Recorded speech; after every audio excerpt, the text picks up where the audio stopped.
तो सब ये जो सबसे पहले तो ये कि इमरान खान साहब सिर्फ चौधरियों के, वडेरों के, बड़ों के, लैंडलॉर्ड लोगों के वज़ीर आज़म नहीं है।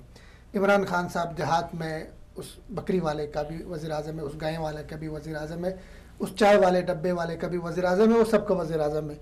वो सबकी बात करता है, सबके मसाइल बात करते हैं। ये तो बहुत अच्छी बात है, इतनी सादगी के साथ। लेकिन एक चीज़ है कि पाकिस्तान में बदकिस्मती से हम इतनी फारिग कौम है कि हमारे लिए कोई इशू मिलना चाहिए मजाक करने के लिए। अब इसको अगर आप रियलिटी में जाके देखें, उन्होंने जो बात की, आपके कुल मुख्तसर में आपको बताऊंगा, पाकिस्तान के जो बरामदात है पाकिस्तान की, उसका हुजम कितना है?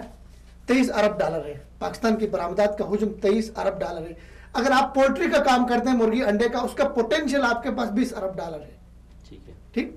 अगर आप सऊदी अरेबिया की बात करें, आप सऊदी अरेबिया में हमने देखा कि लोग रोज दजाज फार्म खाली मुर्गियां खाते, 50 अरब डॉलर की वो मुर्गियां, पोल्ट्री जो है वो क्या करते हैं, ब्राजील इन मुल्कों से लेकर आते हैं।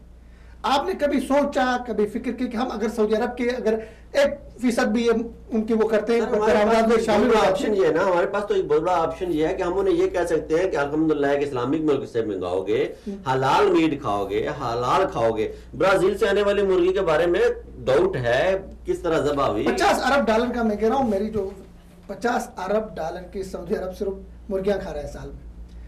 वो ब्राजील से आने, और आपको पता है, आप बैठे लोग शक की निगाह से देखते हलाल है, हराम है।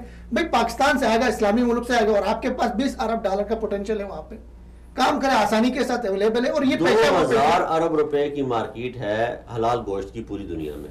पाकिस्तान दुनिया में जो इस वक्त कैटल फार्मिंग में या माल मवेशी में दुनिया में 8वां बड़ा मुल्क है, लेकिन हलाल मार्केट की उस मार्केट में पाकिस्तान की जो रेशियो है वो 0 है। उसकी वजह यह है कि जिन कट्टों और बच्चों का इमरान खान ने जिक्र किया, वो हम उन्हें दूध के लालच में मार देते हैं। और इमरान खान ने कहा कि हम उस फार्मर को, किसान को कट्टे और बच्चों पर 10,000 रुपये फी कट्टा बच्चा जो है वो देंगे, उसे सब्सिडाइज करेंगे, तो जिससे वो ग्रोथ रेट उसकी बढ़ेगी, वो बड़ी उम्र में पहुंचेगा। 2.5 से 3 माह हम उससे गोश्त हासिल करेंगे, इंटरनेशनल मार्केट में बेचेंगे। मलेशिया इस पर इन्वेस्ट करने के लिए तैयार है। देखिए एक और बात कबल इसके गोविंद साहब शामिल, देखिए आपने अगर अपनी मईशत को उठाना है तो आपको निचली सतह जी, आप